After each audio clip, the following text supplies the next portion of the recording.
ਸਤਿ ਸ੍ਰੀ ਅਕਾਲ। ਤੁਸੀਂ ਦੇਖ ਰਹੇ ਹੋ ਤਖਤ ਪੰਜਾਬ। ਮੈਂ ਤੁਹਾਡੇ ਨਾਲ ਸੁਖਵਿੰਦਰ ਸਿੰਘ, ਮੇਰੇ ਨਾਲ ਉੱਗੇ ਸਿਆਸੀ ਮਾਹਰ ਪ੍ਰੋਫੈਸਰ ਮਨਜੀਤ ਸਿੰਘ ਮੌਜੂਦ ਨੇ। ਵੱਡੀਆਂ ਖਬਰਾਂ ਉੱਤੇ ਗੱਲਬਾਤ ਕਰਾਂਗੇ। ਖਬਰ ਹੋਏਗੀ ਕਿਸਾਨਾਂ ਦੇ ਨਾਲ ਜੁੜੀ ਕਿ ਭੰਬਲ-ਭੂਸਾ ਪਿਆ ਹੋਇਆ ਹੈ ਕਿ ਕਿਸਾਨ ਚੋਣਾਂ ਦੇ ਵਿੱਚ ਖੜਨ ਜਾਂ ਨਾ ਖੜਨ। 32 ਕਿਸਾਨ ਜਥੇਬੰਦੀਆਂ ਦੀਆਂ ਮੀਟਿੰਗਾਂ ਚੱਲ ਰਹੀਆਂ ਪੰਜਾਬ ਦੇ ਵਿੱਚ ਵੱਖ-ਵੱਖ ਥਾਵਾਂ ਦੇ ਉੱਤੇ। ਉਧਰਲੇ ਪਾਸੇ ਗੁਰਨਾਮ ਸਿੰਘ ਚੜੂਨੀ ਆਪਣੀ ਪਾਰਟੀ ਦਾ ਐਲਾਨ ਕਰਨ ਜਾ ਰਹੇ ਨੇ ਤੇ ਨਾਲੋਂ ਨਾਲ ਜਿਹੜੇ ਕਿਸਾਨ ਮਜ਼ਦੂਰ ਸੰਘਰਸ਼ ਕਮੇਟੀ ਹੈ ਤੇ ਉਗਰਾਹਾਂ ਜਥੇਬੰਦੀ ਹੈ, ਉਹ ਪੰਜਾਬ ਦੇ ਵਿੱਚ ਧਰਨੇ ਵਿੱਢਣ ਦਾ ਐਲਾਨ ਕਰੀ ਬੈਠੇ ਨੇ। ਉਹ ਇੱਕ ਕਹਿੰਦੇ ਕਿ ਰੇਲਾਂ ਰੋਕਣੀਆਂ ਨੇ ਤੇ ਦੂਜੇ ਕਹਿੰਦੇ ਕਿ ਅਸੀਂ ਡੀਸੀ ਦਫ਼ਤਰਾਂ ਨੂੰ ਜਿਹੜਾ ਉਹ ਪੱਕਾ ਉੱਥੇ ਮਤਲਬ ਕਿ 5 ਦਿਨਾਂ ਦਾ ਮੋਰਚਾ ਲਾ ਕੇ ਬੈਠਣਾ, 20 ਤੋਂ ਲੈ ਕੇ 24 ਤੱਕ। ਇਸ ਤਰ੍ਹਾਂ ਦੀਆਂ ਖਬਰਾਂ। ਨਾਲੋਂ ਨਾਲ ਗੱਲ ਅਸੀਂ ਮਜ਼ਦੂਰਾਂ ਦੀ ਵੀ ਕਰਾਂਗੇ ਅੱਜ, ਜਿਨ੍ਹਾਂ ਮਜ਼ਦੂਰਾਂ ਨੂੰ ਨਵਜੋਤ ਸਿੱਧੂ ਮਿਲ ਕੇ ਆਏ ਨੇ। ਸਿਆਸਤਦਾਨਾਂ ਨੂੰ ਚਾਹੀਦਾ ਤਾਂ ਪਹਿਲਾਂ ਹੀ ਸੀ ਕਿ ਮਜ਼ਦੂਰਾਂ ਨੂੰ ਮਿਲ ਕੇ ਉਹਨਾਂ ਦੀਆਂ ਗੱਲਾਂ ਸੁਣਨ। ਹਰੇਕ ਜਨ ਦੇ ਕੋਲ, ਆਮ ਲੋਕਾਂ ਦੇ ਕੋਲ ਜਾ ਕੇ ਉਹਨਾਂ ਦੀਆਂ ਸਮੱਸਿਆਵਾਂ ਸੁਣਨ ਕਿ ਉਹਨਾਂ ਦੇ ਘਰ ਦੇ ਵਿੱਚ, ਉਹਨਾਂ ਦੀ ਰਸੋਈ ਦੇ ਵਿੱਚ ਕਿੱਦਾਂ ਜਿਹੜੇ ਸਰਕਾਰੀ ਫੈਸਲਿਆਂ ਨੇ ਅੱਗ ਲਾਈ ਹੋਈ ਹੈ। ਇਹਨਾਂ ਸਾਰੇ ਮਸਲਿਆਂ ਨੂੰ ਬਹਿ ਕੇ ਸੁਣ ਲੈਣ ਤਾਂ ਉਹਨਾਂ ਨੂੰ ਪਤਾ ਲੱਗ ਜਾਏਗਾ ਕਿ ਮੈਨੀਫੈਸਟੋ ਕਿੱਥੋਂ ਸ਼ੁਰੂ ਕਰਨਾ। ਨਾਲੋਂ ਨਾਲ ਖਬਰਾਂ ਹੋਰ ਵੀ ਹੋਣਗੀਆਂ ਅਕਾਲੀ ਦਲ ਤੇ ਆਮ ਆਦਮੀ ਪਾਰਟੀ ਬਾਰੇ। ਸਵਾਗਤ ਹੈ ਤੁਹਾਡਾ ਪ੍ਰੋਫੈਸਰ ਸਾਹਿਬ। ਬਹੁਤ ਬਹੁਤ ਧੰਨਵਾਦ ਸੁਖਵਿੰਦਰ ਜੀ। ਸ਼ੁਕਰੀਆ ਪ੍ਰੋਫੈਸਰ ਸਾਹਿਬ। ਕਿੱਦਾਂ ਦੇਖੀਏ ਕਿਸਾਨਾਂ ਦਾ ਮਸਲਾ ਕਿਸੇ ਤਣ ਪੱਤਣ ਲੱਗਦਾ ਨਜ਼ਰ ਨਹੀਂ ਆ ਰਿਹਾ। ਡਾਕਟਰ ਸਵੈਮਾਨ ਸਿੰਘ ਵਰਗੇ ਵੀ ਹਾੜੇ ਕੱਢ ਹਟ ਰਹੇ ਨੇ ਕਿ ਕਿਸਾਨੋਂ ਕੁਝ ਕਰ ਲੋ, ਆਪਣੇ ਨੁਮਾਇੰਦੇ ਚੁਣ ਕੇ ਸਾਨੂੰ ਦੱਸ ਦਿਓ ਕਿਹਨਾਂ ਕਿਹਨਾਂ ਨੂੰ ਮੈਦਾਨ ਵਿੱਚ ਖੜਾ ਕਰਨਾ। ਮੈਂ ਵੀ ਸੁਖਵਿੰਦਰ ਡਾਕਟਰ ਸਾਹਿਬ ਦੀ, ਡਾਕਟਰ ਸਵੈਮਾਨ ਦੀ ਉਹ ਵੀਡੀਓ ਦੇਖੀ ਹੈ। ਉਹ ਬਹੁਤ ਪੰਜਾਬ ਨੂੰ ਲੈ ਕੇ ਭਾਵਕ ਹੈ। ਜੇ ਭਾਵਕ ਨਾ ਹੁੰਦੇ ਤੇ ਆਪਣੀ ਉੱਥੋਂ ਦੀ ਨੌਕਰੀ ਛੱਡ ਕੇ 1 ਸਾਲ ਉੱਥੇ ਬਾਰਡਰ ਤੇ ਜਾਣੀ ਘੱਟੋ ਘੱਟ 11 ਮਹੀਨੇ ਤੇ ਜ਼ਰੂਰ ਹੀ ਬੈਠੇ ਆ। ਉੱਥੇ ਪੂਰਾ ਕੈਲੀਫੋਰਨੀਆ ਪਿੰਡ ਵਸਾਇਆ ਹੈ। ਮੈਨੂੰ ਪਤਾ ਕਿੰਨੀ ਸ਼ਿੱਦਤ ਦੇ ਨਾਲ ਹਰ ਚੀਜ਼ ਦਾ ਉੱਥੇ ਇੰਤਜ਼ਾਮ ਕੀਤਾ। ਅਸੀਂ ਤੇ ਇਹਨਾਂ ਕੋਲ ਹੀ ਟਿਕਦੇ ਸੀ, ਜਦੋਂ ਟਿਕਰੀ ਜਾਂਦੇ ਸੀ ਰਾਤ ਉੱਥੇ ਰਹਿੰਦੇ ਸੀ। ਪੁਰਾਣੇ ਵਾਕਫ ਵੀ ਹੈਗੇ ਆ। ਇਸ ਲਈ ਮੈਂ ਜਦੋਂ ਉਹਨਾਂ ਦੀ ਅਪੀਲ ਨੂੰ ਸੁਣਿਆ ਤਾਂ ਮੈਨੂੰ ਲੱਗਾ ਕਿ ਜਿਹੜੀ ਉਹਨਾਂ ਦੀ ਦਿਲ ਦੀ ਟੀਸ ਆ, ਆਈਡੀਅਲੀ ਤੇ ਠੀਕ ਕਹਿ ਰਹੇ ਆ ਉਹ। ਸ਼ਾਇਦ ਉਹ ਲੋਕ ਕੀ ਹੁੰਦੇ ਆ, ਲੋਕਾਂ ਦੀ ਕਲੈਕਟਿਵ ਮਤ ਕੀ ਬਣੀ ਹੋਈ ਆ, ਲੋਕੀ ਹਰ ਸਾਲ ਵੋਟਾਂ ਕੀ ਦੇਖ ਕੇ ਪਾਉਂਦੇ ਹੈ, ਜਾਂ ਪਾਰਟੀਆਂ ਦੇ ਦਾਅ ਪੇਚ ਕੀ ਹੁੰਦੇ ਆ, ਪਾਰਟੀਆਂ ਦਾ ਜਾਲ ਫਸਾਉਣ ਲਈ ਲੋਕਾਂ ਨੂੰ ਕਿਹੜੇ ਜਾਲ ਬੁਣੇ ਹੋਏ ਆ, ਵਿਉਂਤਬੰਦੀਆਂ ਕੀ ਹੈ, ਉਹ ਅਜੇ ਉਹਨਾਂ ਤੋਂ ਅਭਿੱਜ ਹੈ, ਨਾ ਵਾਕਫ ਹੈਗੇ। ਉਹ ਇਸ ਤਰ੍ਹਾਂ ਹੈਗੇ ਆ ਕਿ ਜਿਸ ਤਰ੍ਹਾਂ ਸਾਡੇ ਪਿਛਲੀ ਵਾਰੀ ਬਹੁਤ ਸਾਰੇ NRI ਜਹਾਜ਼ ਭਰ ਕੇ ਆ ਗਏ, ਮਣਾ ਮੂੰਹ ਪੈਸੇ ਵੀ ਕੇਜਰੀਵਾਲ ਨੂੰ ਦੇਤੇ ਵੀ ਕੇਜਰੀਵਾਲ ਦੀ ਸਰਕਾਰ ਆ ਗਈ। ਜੇ ਕੇਜਰੀਵਾਲ ਦੀ ਸਰਕਾਰ ਆ ਗਈ, ਪੰਜਾਬ ਹਰਾ ਭਰਾ ਦੁਬਾਰਾ ਉਹੀ ਪੰਜਾਬ ਜਿਹੜਾ 50 ਸਾਲ ਪਹਿਲਾਂ ਸੀਗਾ, ਉਹ ਅਸੀਂ ਦੁਬਾਰਾ ਸੋਨੇ ਦਾ ਪੰਜਾਬ ਬਣਾ ਦੇਣਾ, ਨੰਬਰ 1 ਸਟੇਟ ਹੋ ਜਾਣੀ। ਪਰ ਧਰਾਤਲ ਤੇ ਕੀ ਹੋਇਆ ਆਪਾਂ ਸਾਰੇ ਜਾਣਦੇ ਹਾਂ। ਜਿੱਥੇ ਮੈਨੂੰ ਉਸ ਅਪੀਲ ਨਾਲ ਪੂਰੀ ਸਿੰਪਥੀ ਹੈਗੀ ਆ, ਮੈਂ ਉਹਨਾਂ ਦੇ ਨਾਲ ਸਹਾਨਭੂਤੀ ਹੈਗੀ ਆ। ਮੈਂ ਇਹ ਕਹਿਣਾ ਕਿ ਉਸ ਵੀਰ ਨੂੰ ਅਜੇ ਇਹ ਨਹੀਂ ਪਤਾ ਕਿ ਇੱਕ ਚੀਜ਼ ਦਾ ਅਹਿਸਾਸ ਕਰਨਾ। ਪਤਾ ਦਾ ਮਤਲਬ ਉਹਨਾਂ ਨੂੰ ਅਜੇ ਧਰਾਤਲ ਦਾ, ਕਿਉਂਕਿ ਇੱਕ ਚੋਣ ਵੀ ਉਹ ਨਾਲੋਂ ਨੇੜਿਓਂ ਅਬਜ਼ਰਵ ਕਰ ਲੈਣਗੇ ਤੇ ਉਹਨਾਂ ਨੂੰ ਪਤਾ ਲੱਗੂਗਾ ਕਿ ਇਹ ਹੁੰਦਾ ਕੀ। ਇਹ ਇਹੋ ਜਿਹੀ ਗੱਲ ਆ ਕਿ ਸੰਤ ਸਿੰਘ ਸੇਖੋਂ ਇੱਕ ਵਾਰੀ ਚੋਣਾਂ ਲੜਾਈਆਂ। ਬਾਬਾ ਬੋੜ ਕਹਿੰਦੇ ਸੀਗੇ ਲਿਟਰੇਚਰ ਦੇ ਜਾਇੰਟ ਹੋਣ ਤੇ ਸਾਡੇ ਚ ਨਹੀਂ ਰਹੇ, ਮਿਲਦੇ ਰਹੇ ਆ ਜਦੋਂ ਜੀਂਦੇ ਸੀਗੇ। ਤਾਂ ਉਹ ਇੰਗਲਿਸ਼ ਲਿਟਰੇਚਰ ਦੇ ਵੀ, ਹੋਰ ਪੰਜਾਬੀ ਚ ਵੀ, ਤੁਹਾਨੂੰ ਪਤਾ ਮੁੱਲਾਂਪੁਰ ਲਾਗੇ, ਮੁੱਲਾਂਪੁਰ ਦਾਖਾ ਤੋਂ ਸੀਗੇ, ਉੱਥੋਂ ਚੋਣ ਚ ਖੜੇ ਕਰਤੇ। ਸਾਡੇ ਵੀਰ ਉੱਥੇ ਜਾਣ, ਉਹਦੀ ਗੱਡੀ ਚ ਮਨਾਦੀ ਕਰਨ, ਉੱਪਰੋਂ ਸੰਤ ਸਿੰਘ ਸੇਖੋਂ ਆਏ ਆ, ਏਡੇ ਵੱਡੇ ਲੇਖਕ ਹੈਗੇ ਆ, ਇਹਨਾਂ ਨੇ ਆਹ ਚੀਜ਼ਾਂ ਲਿਖੀਆਂ, ਇਹਨਾਂ ਨੇ ਆਹ ਕੁਛ ਕੀਤਾ, ਇਹਨਾਂ ਨਾਲੋਂ ਵਧੀਆ ਲੀਡਰ ਤੁਹਾਨੂੰ ਕਦੀ ਕੋਈ ਮਿਲਣਾ ਨਹੀਂ। ਇਹ ਇਹਨਾਂ ਦਾ ਇਤਿਹਾਸ ਉੱਥੇ ਲੈਕਚਰਾਂ ਚ, ਮਨਾਦੀ ਚ ਬੜਾ ਕੁਝ ਚੱਲਿਆ। ਮਗਰ ਵੋਟਾਂ ਕਿੱਥੋਂ ਨਿਕਲਣੀਆਂ ਸੀ? ਵੋਟਾਂ ਨਹੀਂ ਨਿਕਲੀਆਂ। ਵੋਟਾਂ ਚੰਗਿਆਈ ਨੂੰ ਨਹੀਂ ਪੈਂਦੀਆਂ ਕੱਲੀਆਂ, ਜਾਂ ਚੰਗੇ ਬੰਦੇ ਨੂੰ ਨਹੀਂ ਪੈਂਦੀਆਂ। ਲੋਕ ਕੀ ਵੋਟ ਪਾਉਂਦੇ ਆ ਵੀ ਬੰਦਾ ਖੜਿਆ, ਹਾਂ ਕੌਣ ਖੜਾ ਪਈ, ਉਹ ਕਿਹੜੀ ਜਾਤ ਦਾ, ਕਿਹੜੀ ਬਰਾਦਰੀ ਦਾ, ਉਹਦਾ ਕਿਰਦਾਰ ਕੀ ਆ। ਕੱਲ ਨੂੰ ਜੇ ਕੋਈ ਕੁੱਟਮਾਰ ਪਈ ਵੋਟਰਾਂ ਨੂੰ, ਜਾਂ ਵੋਟਰਾਂ ਤੇ ਭਾਰੀ ਪਈ, ਇੰਨਾ ਕੁ ਉਹਨਾਂ ਦੀਆਂ ਲੱਤਾਂ 'ਚ ਦਮਖਮ ਹੈ ਕਿ ਉਹ ਸਾਨੂੰ ਪੁਲਿਸ ਤੋਂ ਛੁਡਾ ਲੈਣ। ਇਸ ਲਈ ਫਿਰ ਧਰਮ ਕੀ ਹੈਗਾ, ਸ਼ਹਿਰੀ ਆ ਕਿ ਪੇਂਡੂ ਆ, ਫਿਰ ਪਹਿਲੀ ਗੱਲ ਜਿਹੜੀ ਵੋਟ ਦਾ ਡਿਸੀਜਨ ਹੁੰਦਾ, ਉਹ ਕੋਈ ਪੋਜ਼ਿਟਿਵ ਕਿਸੇ ਪਾਰਟੀ ਤੋਂ ਕੀ ਲੈਣਾ ਉਹ ਨਹੀਂ ਹੁੰਦਾ ਹੈ ਕਿ ਕਿਹੜੀ ਪਾਰਟੀ ਆ ਗਈ ਮੈਨੂੰ ਨੁਕਸਾਨ ਤੇ ਨਹੀਂ ਕਰ ਰਹੀ। ਪਹਿਲਾਂ ਉਸ ਗੱਲ ਦਾ ਵੋਟਰ ਤੈਅ ਕਰਦਾ ਕਿ ਮੈਨੂੰ ਕੋਈ ਜਿਹੜੀ ਵੀ ਸਰਕਾਰ ਆਵੇ, ਮੇਰੀ ਜਿਹੜੀ ਮਾੜੀ ਮੋਟੀ ਰੋਟੀ ਰੋਜੀ ਚੱਲ ਰਹੀ ਆ ਉਹ ਖੋ ਨਾ ਲਵੇ, ਮੈਨੂੰ ਤੰਗ ਨਾ ਕਰੇ, ਮੇਰੇ ਤੇ ਕੋਈ ਹੋਰ ਕੁਵਾੜਾ ਨਾ ਚਲਾ ਦੇ, ਜਾਂ ਕੋਈ ਇਹੋ ਜਿਹੀ ਕੋਈ ਜਾਤ ਬਰਾਦਰੀ ਆ ਜਾਂ ਕੋਈ ਧਰਮ ਦੀ ਘੱਟ ਗਿਣਤੀ ਹੈ ਕਿ ਕੋਈ ਇਹੋ ਜਿਹੀ ਸਰਕਾਰ ਨਾ ਆ ਜਾਏ ਜਿਹੜੀ ਹੋਰ ਉਹਨੂੰ ਪਹਿਲਾਂ ਹੀ ਜਿਹੜਾ ਹਾਸ਼ੀਏ ਤੇ ਧੱਕੇ ਹੋਏ ਲੋਕ ਆ ਉਹਨਾਂ ਨੂੰ ਹੋਰ ਹਾਸ਼ੀਏ ਤੇ ਧੱਕ ਦੇਣ। ਪਹਿਲਾਂ ਉਹ ਇਹ ਨਹੀਂ ਸੋਚਦੇ ਕਿ ਹਾਂ ਇਹਨੇ ਆਹ ਵਾਅਦਾ ਕੀਤਾ, ਇਹਨੇ ਆਹ ਵਾਅਦਾ ਕੀਤਾ, ਆਹ ਬੰਦਾ ਬੜਾ ਚੰਗਾ, ਇਸ ਤਰ੍ਹਾਂ ਅਸੀਂ ਲੋਕਾਂ 'ਚ ਜਾਣਦੇ ਹਾਂ। ਲੋਕ ਤੇ ਮੈਂ ਅੱਗੇ ਵੀ ਕਈ ਵਾਰੀ ਗੱਲ ਕਹੀ ਹੈ ਕਿ ਲੋਕ, ਅਸੀਂ ਇੱਕ ਵਾਰੀ ਫਿਲਮ ਬਣਾਉਣ ਚਲੇ ਗਏ, ਸਮਝਣ ਦੀਆਂ ਗੱਲਾਂ ਸਾਡੇ ਸਾਰਿਆਂ ਦੀਆਂ, ਅਸੀਂ ਫਿਲਮ ਬਣਾਉਣ ਚਲੇ ਗਏ ਮਜ਼ਦੂਰਾਂ ਤੇ, ਜਿਸ ਤਰ੍ਹਾਂ ਅੱਜ ਤੁਸੀਂ ਦੱਸਿਆ ਕਿ ਨਵਜੋਤ ਸਿੰਘ ਸਿੱਧੂ ਮਜ਼ਦੂਰਾਂ ਕੋ ਗਏ। ਅਸੀਂ ਉਹ ਕਰਜ਼ੇ, ਕਿੰਨਾ ਕਰਜ਼ਾ, ਇਹ ਅੱਜ ਤੋਂ ਤਕਰੀਬਨ 16-17 ਸਾਲ ਪਹਿਲਾਂ ਦੀ ਗੱਲ, ਬੀਬੀਆਂ, ਦਲਿਤ ਬੀਬੀਆਂ ਰੂੜੀ ਤੇ ਖੜੀਆਂ, ਉਹ ਸਾਡਾ ਸੀਨ ਆ ਉੱਥੇ, 10 ਬੀਬੀਆਂ ਪਿੰਡ ਦੀਆਂ ਮਜ਼ਦੂਰ ਕਹਿੰਦੀਆਂ ਗੱਲ ਸੁਣੋ ਓਏ ਭਾਈ, ਬੜਾ ਠੋਕ ਕੇ ਕਿਹਾ ਉਹਨਾਂ ਨੇ, ਸਾਡੀ ਤੇ ਜਾਣੀ ਪੂਰੀ ਹਵਾ ਕੱਢਤੀ। ਇਹਦੇ ਗੱਲ ਸੁਣੋ ਓਏ ਭਾਈ, ਤੁਸੀਂ ਆਏ ਆ ਚੰਡੀਗੜ੍ਹੋਂ, ਅਸੀਂ ਆ ਇੱਥੇ ਮਾਨਸਾ ਬੈਠੀਆਂ, ਜੇ ਤੇ ਤੁਸੀਂ ਸਾਡਾ ਕੁਝ ਕਰਨਾ ਤੇ ਸਾਡੀ ਫਿਲਮ ਜੋ ਮਰਜ਼ੀ ਬਣਾਓ, ਅਸੀਂ ਸੱਚ ਬੋਲਾਂਗੇ, ਸਭ ਕੁਝ ਕਹਾਂਗੇ। ਜੇ ਤੁਸੀਂ ਆਪਣੀ ਫਿਰਕੀ ਭਰ ਕੇ ਲੈ ਜਾਣੀ ਆ ਤੇ ਸਾਨੂੰ ਤੇ ਇੱਥੇ ਝੇਡਾਂ ਕਰ ਮਾਰ ਦੇਣਾ, ਜਿਹੜਾ ਲੋਕਾਂ ਨੇ, ਪਿੰਡ ਵਾਲਿਆਂ ਨੇ, ਆ ਗਈ ਸੀ ਫਿਲਮ ਬਣਾਉਣ, ਆ ਗਈ ਸੀ ਗੱਲ ਕਰਨ, ਲਿਆ ਹੁਣ ਕਿੱਥੇ ਆ ਉਹ ਤੇਰੇ, ਤੇ ਤੁਸੀਂ ਮਾਫ ਕਰੋ, ਆਪਣਾ ਕੈਮਰਾ ਚੱਕ ਕੇ ਚਲੇ ਜਾਓ ਕਿਤੇ ਹੋਰ। ਇਹ ਧਰਾਤਲ ਦੀ ਹਾਲਾਤ ਹੈਗੀ। ਲੋਕ ਕਿਸ ਦਬਾਅ 'ਚ, ਕਿਸ ਸ਼ਰਮ 'ਚ, ਕਿਸ ਮਜਬੂਰੀਆਂ 'ਚ, ਕਿਸ ਦੁਸ਼ਵਾਰੀਆਂ 'ਚ ਕੰਮ ਕਰਦੇ ਆ, ਕੀ ਆ, ਉਹਦੀ ਧਰਾਤਲ ਦੀ ਜਦ ਤੱਕ ਸਾਨੂੰ ਸਮਝ ਨਹੀਂ, ਉਦੋਂ ਤੱਕ ਅਸੀਂ ਵੱਡੇ ਫੈਸਲੇ ਜਿਹੜੇ ਸਾਡੇ ਮਨ ਦੇ ਬਲਬਲੇ ਆ ਉਹਦੇ ਮੁਤਾਬਕ ਕੋਈ ਸਰਕਾਰ ਬਣਾ ਲੈਣੀ, ਉਹ ਬੜੀ ਔਖੀ ਗੱਲ ਹੈ। ਲੋਕ ਪਿਆਰ ਕਰਦੇ ਆ ਡਾਕਟਰ ਸਾਹਿਬ ਨੂੰ, ਇਹ 'ਚ ਕੋਈ ਦੋ ਰਾਏ ਨਹੀਂ ਹੈ, ਡਾਕਟਰ ਸਾਹਿਬ ਨੂੰ ਪਿਆਰ ਕਰਦੇ ਆ, ਡਾਕਟਰ ਸਾਹਿਬ ਨੇ ਬੜੀ ਨਿਸ਼ਕਾਮ ਸੇਵਾ ਕੀਤੀ। ਡਾਕਟਰ ਸਾਹਿਬ ਵਰਗੇ, ਜੇ ਮੈਨੂੰ ਸੱਚੀ ਗੱਲ ਜੇ ਪੁੱਛੋ ਤੇ ਨਵਜੋਤ ਸਿੰਘ ਸਿੱਧੂ ਤੇ ਡਾਕਟਰ ਸਵੈਮਾਨ 'ਚ ਕੋਈ ਬਹੁਤਾ ਫਰਕ ਨਹੀਂ ਲੱਗਦਾ ਉਸ ਸੈਂਸ ਵਿੱਚ।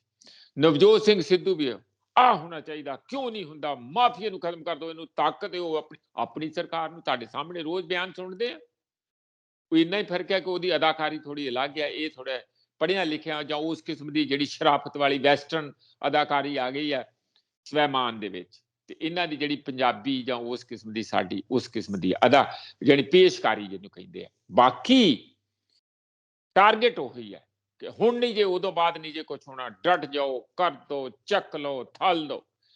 ਉਹ ਜਿਹੜੀਆਂ ਚੀਜ਼ਾਂ, ਉਹ ਸਾਡਾ ਵੀ ਜੀ ਕਰਦਾ ਵੀ ਕੁਝ ਹੋਵੇ, ਸਾਡਾ ਵੀ ਜੀ ਕਰਦਾ ਕਿ ਉੱਪਰੋਂ ਥੱਲੇ ਕਰ ਦਈਏ ਰਾਤ ਨੂੰ, ਰਾਤੋਂ ਰਾਤ ਐਨ ਦੁਨੀਆ ਬਦਲ ਕੇ ਰੱਖ ਦਈਏ।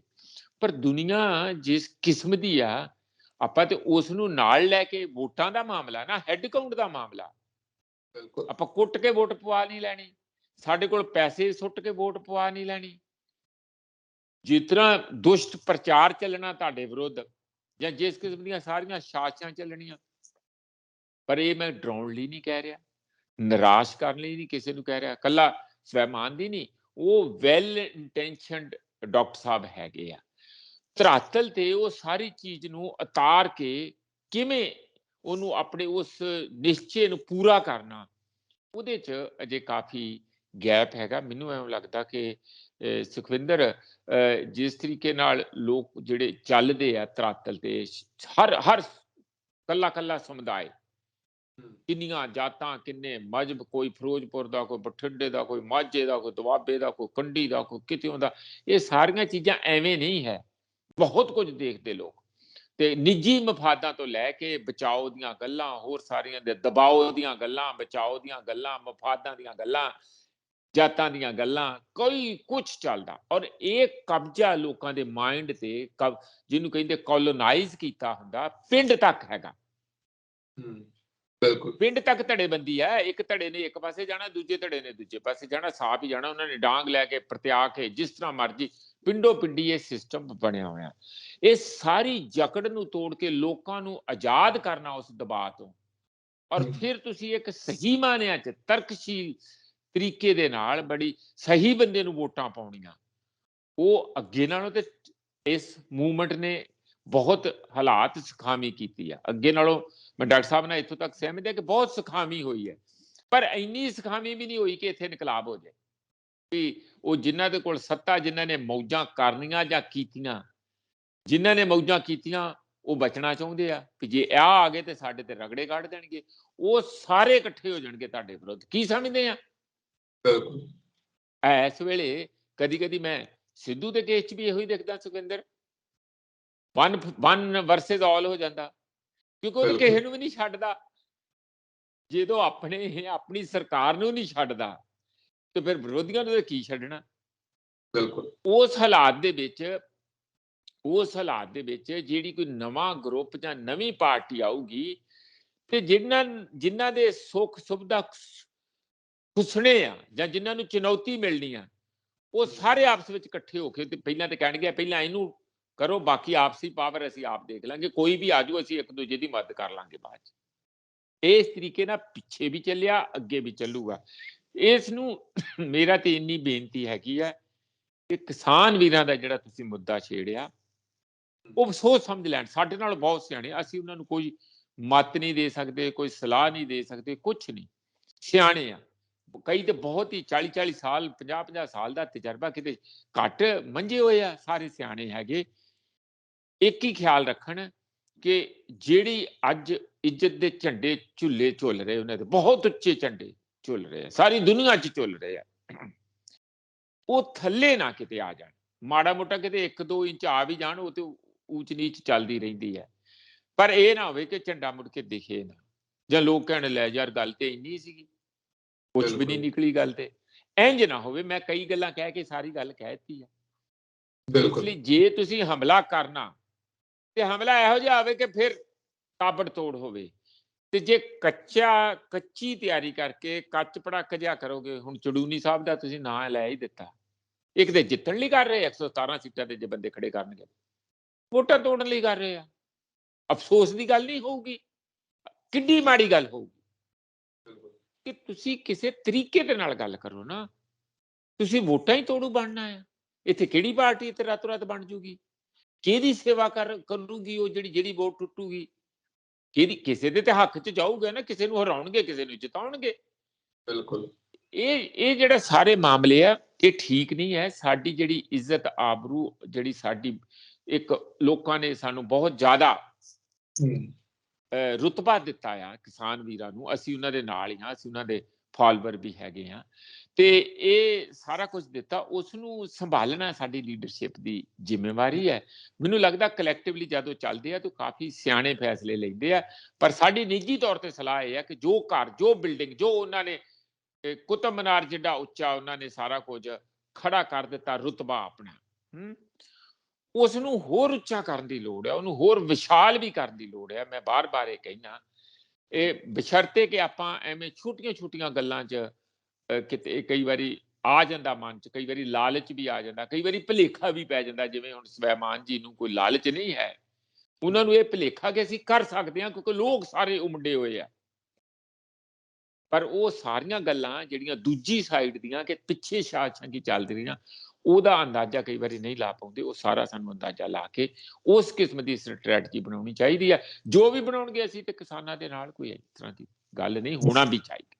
ਜੀ, ਜਿੱਥੇ ਤੱਕ ਪ੍ਰੋਫੈਸਰ ਸਾਹਿਬ ਸਵਾਲ ਰੇਲਾਂ ਰੋਕਣੀਆਂ, ਟੋਲ ਪਲਾਜ਼ੇ ਮੱਲਣੇ, ਡੀਸੀ ਦਫ਼ਤਰਾਂ ਦਾ ਘਿਰਾਓ ਕਰਨਾ, ਇਹ ਹੁਣ ਕਿਸਾਨਾਂ ਨੇ ਕਿਹਾ ਕਿ ਅਸੀਂ ਪੰਜਾਬ ਦੇ ਸਾਰੇ ਮੁੱਦਿਆਂ ਨੂੰ ਲੈ ਕੇ, ਕਿਸਾਨੀ ਮੁੱਦੇ ਵੀ, ਬੇਰੁਜ਼ਗਾਰਾਂ ਦੇ ਮੁੱਦੇ ਵੀ, ਜਿਹੜੇ ਵਾਅਦੇ ਕੀਤੇ ਗਏ ਸੱਤਾ 'ਚ ਆਉਣ ਤੋਂ ਪਹਿਲਾਂ ਉਹ ਮੁੱਦੇ ਵੀ, ਮਤਲਬ ਕਿ ਸਾਰੇ ਮੁੱਦੇ ਕਿਸਾਨਾਂ ਨੇ ਆਪਣੇ ਮੋਢਿਆਂ ਤੇ ਲੈ ਲਏ। ਕਿਉਂ ਨਾ ਲੈਣ? ਤੇ ਜਦ ਸਰਕਾਰਾਂ ਨੇ ਵੋਟਾਂ ਲਈਆਂ, ਕਿਸੇ ਵਾਅਦਿਆਂ ਤੇ ਲਈਆਂ, ਤੇ ਲੋਕਾਂ ਨੇ ਵੋਟਾਂ ਤੇ ਉਸ ਵਾਅਦਿਆਂ ਨੂੰ ਪਾਈਆਂ, ਪਾਰਟੀ ਉਸੇ ਨੂੰ ਪਾਈਆਂ ਜਿੱਥੋਂ ਉਹਨਾਂ ਨੂੰ ਲੱਗਾ ਵੀ ਇਹ ਵਾਅਦੇ ਪੂਰੇ ਕਰੂਗੇ।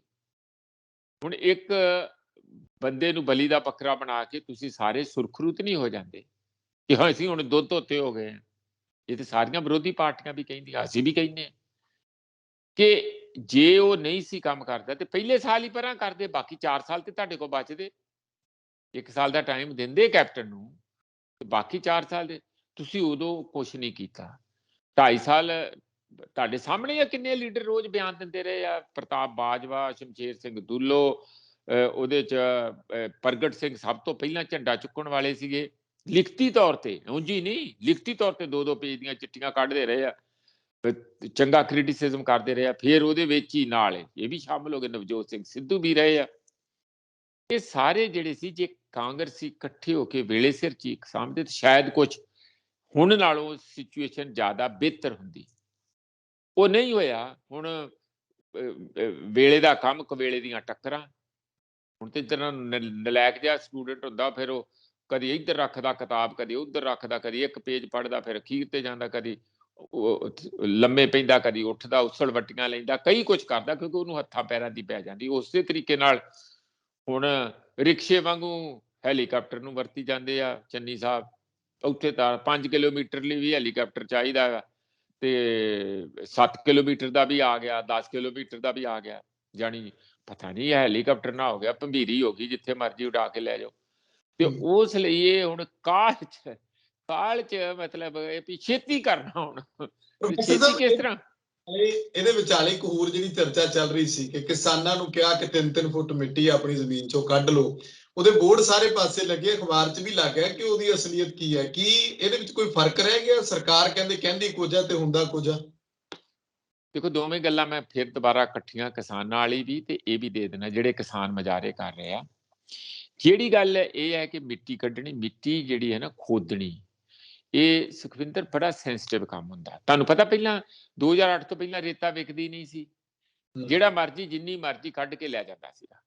ਇਹ ਫਿਰ ਐਨਜੀਟੀ ਜਿਹੜੀ ਸਾਡੀ ਨੈਸ਼ਨਲ ਗ੍ਰੀਨ ਟ੍ਰਿਬਿਊਨਲ ਆ, ਉਹਨਾਂ ਨੇ ਕਾਨੂੰਨ ਬਣਾਇਆ 2008 ਕਿ ਹੱਦ ਹੋ ਗਈ, ਤੁਸੀਂ ਤੇ ਸਾਰੀ ਧਰਤੀ ਖਾ ਜਾਓਗੇ, ਸਾਰੇ ਦਰਿਆਵਾਂ ਦਾ ਸਤਿਆਨਾਸ਼ ਕਰਤਾ, ਸਾਰਾ ਏਰੀਏ ਨੂੰ ਤਬਾਹੀ ਮਚਾਤੀ ਆ।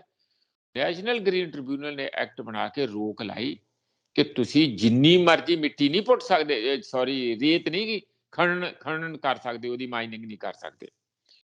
ਉਹਦੇ ਤੇ ਫਿਰ ਦਾ ਲੱਗ ਗਿਆ ਸਾਰਿਆਂ ਦਾ। ਹੁਣ ਜਦੋਂ ਜਿਵੇਂ ਐਨਡੀਪੀ, ਨਸ਼ੇ ਵੀ ਉਦੋਂ ਪਹਿਲੇ, ਜਦੋਂ ਐਨਡੀਪੀਸੀ ਐਕਟ ਬਣਿਆ, ਨਸ਼ਾ ਰੋਕੂ ਐਕਟ ਬਣਿਆ, ਹਾਂਜੀ 85 ਚ, 1985 ਚ, ਇਸੇ ਤਰੀਕੇ ਨਾਲ ਜਦੋਂ ਇਹ ਐਕਟ ਬਣ ਗਿਆ ਤੇ ਮਾਫੀਆ ਪੈਦਾ ਹੋ ਗਿਆ।